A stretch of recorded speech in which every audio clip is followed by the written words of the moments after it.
In the days of old, when the earth was still young and men multiplied upon it, two cities stood in the valley of Siddim, Sodom and Gomorrah.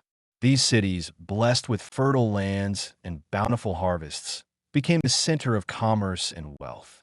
The Jordan Valley was lush, well-watered like the Garden of Eden, drawing many to its prosperity. But what seemed a paradise on earth concealed a dreadful truth. The people of Sodom and Gomorrah had turned away from righteousness, embracing wickedness and sin. They were haughty and arrogant, caring only for their pleasures. They indulged in every form of corruption, oppressing the poor and showing cruelty to strangers. The cries of the oppressed, the poor, and the strangers reached the heavens, and the Lord, whose justice is unwavering, turned his gaze upon the land. Genesis 13, verse 13. But the men of Sodom were wicked and sinners before the Lord exceedingly. Genesis 18, verses 20 to 21. Then the Lord said, "The outcry against Sodom and Gomorrah is so great, and their sin so grievous that I will go down and see if what they have done is as bad as the outcry that has reached me. If not, I will know." Far from the cities, on the plains of Mamre, Abraham, a man favored by God, dwelled in his tent. One day, as he sat at the entrance of his dwelling in the heat of the day, he saw three men standing nearby. Knowing them to be messengers of the Lord, he hurried to welcome them, washing their feet and offering them bread and meat. As they ate, one of them spoke, revealing the fate of Sodom and Gomorrah. "The cities have grown corrupt, and their sins are grievous. The Lord shall bring destruction upon them." Abraham's heart was troubled, for he knew that his nephew, Lot, lived in Sodom.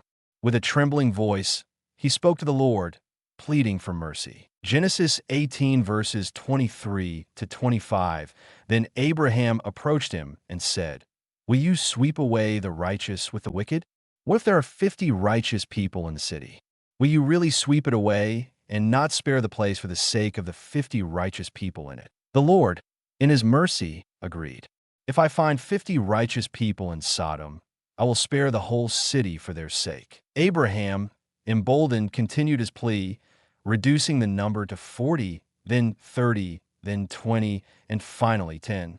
The Lord listened patiently and responded, "For the sake of 10, I will not destroy it." Genesis 18, verse 32.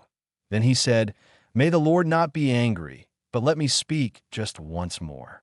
What if only 10 can be found there?" He answered, "For the sake of 10, I will not destroy it." Two angels, sent by the Lord, arrived in Sodom at dusk. As they entered the city, Lot, who sat at the city gate, recognized them as divine messengers. Rising swiftly, he bowed before them and urged them to stay at his house for the night. Genesis 19, verses 2 to 3. "My lords," he said, "please turn aside to your servant's house. You can wash your feet and spend the night, and then go on your way early in the morning." "No," they answered, "we will spend the night in the square." But Lot insisted so strongly that they did go with him and entered his house. He prepared a meal for them, baking unleavened bread, and they ate. Before they lay down to rest, the men of Sodom, both young and old, surrounded Lot's house. They called out to him with wicked intent, demanding that he bring out his guests so they might have sex with them. Lot, desperate to protect the messengers of God, stepped outside and pleaded with them to desist. Genesis 19, verses 7 to 8. "No, my friends, don't do this wicked thing. Look, I have 2 daughters who have never slept with a man. Let me bring them out to you, and you can do what you like with them. But don't do anything to these men, for they have come under the protection of my roof." But the mob grew violent, pushing against Lot. The angels, seeing the danger, reached out and pulled Lot inside, striking the men outside with blindness so they could not find the door. Genesis 19, verse 11.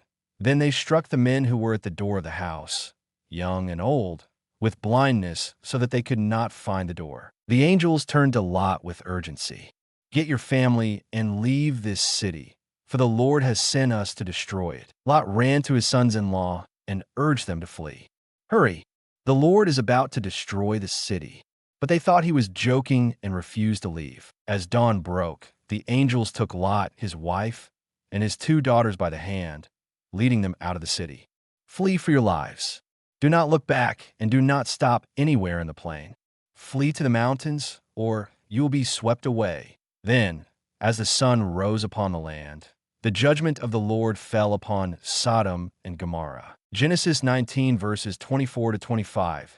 Then the Lord rained down burning sulfur on Sodom and Gomorrah from the Lord out of the heavens.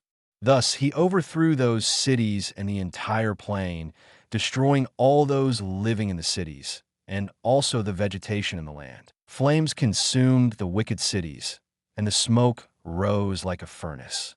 The cries of the doomed were drowned by the roaring inferno as the wrath of the Almighty swept through the valley. As they fled, Lot's wife, overcome by sorrow for the life she was leaving behind, turned to look back upon the city.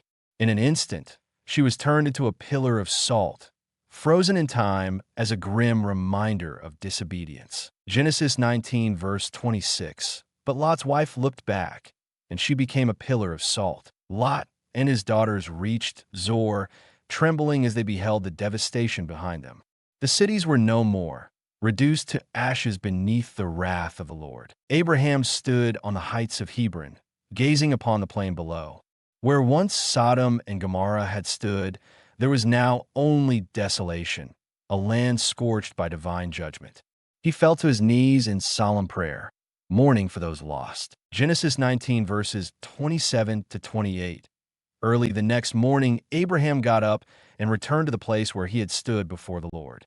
He looked down toward Sodom and Gomorrah, toward all the land of the plain, and he saw dense smoke rising from the land, like smoke from a furnace. Thus, the words of the Lord stood eternal. Genesis 18 verse 25. Will not the judge of all the earth do right? The story of Sodom and Gomorrah teaches a profound moral lesson about righteousness, sin, and divine justice. The people of these cities had become utterly corrupt, rejecting God's ways and embracing violence, arrogance, and immorality. Their sins extended beyond personal wickedness to the oppression of the poor and cruelty toward strangers. Ezekiel 16 verses 49 to 50 highlights this, saying, "Now this was the sin of your sister Sodom. She and her daughters were arrogant, overfed, and unconcerned. They did not help the poor and needy. They were haughty and did detestable things before me.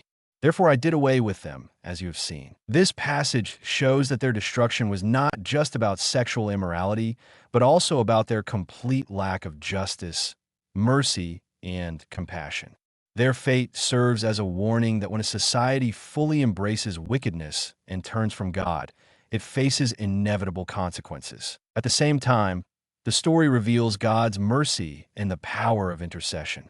Abraham pleaded with God to spare the city if even a handful of righteous people could be found, demonstrating that God is patient and willing to extend grace. 2 Peter 3 verse 9 affirms this, saying, "The Lord is not slow in keeping his promise, as some understand slowness. Instead, he is patient with you, not wanting anyone to perish, but everyone to come to repentance." However, there comes a point when justice must prevail. Lot and his family were given the opportunity to escape, but his wife's disobedience cost her dearly. Jesus later referenced this event in Luke 17 verse 32, saying, "Remember Lot's wife." A stark reminder not to long for a sinful past, but to trust God and move forward in obedience. Additionally, the story teaches the importance of hospitality and righteousness in the midst of corruption. Lot's willingness to welcome the angelic visitors contrasts sharply with the wickedness of the city's inhabitants. Matthew 10 verses 14 to 15 draws a parallel, stating, "If anyone will not welcome you or listen to your words, leave that home or town and shake the dust off your feet.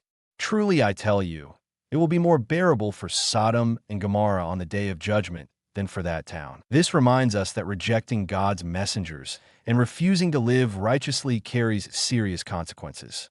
Ultimately, Sodom and Gomorrah stand as a warning against sin and a call to live in obedience, kindness, and faithfulness to God.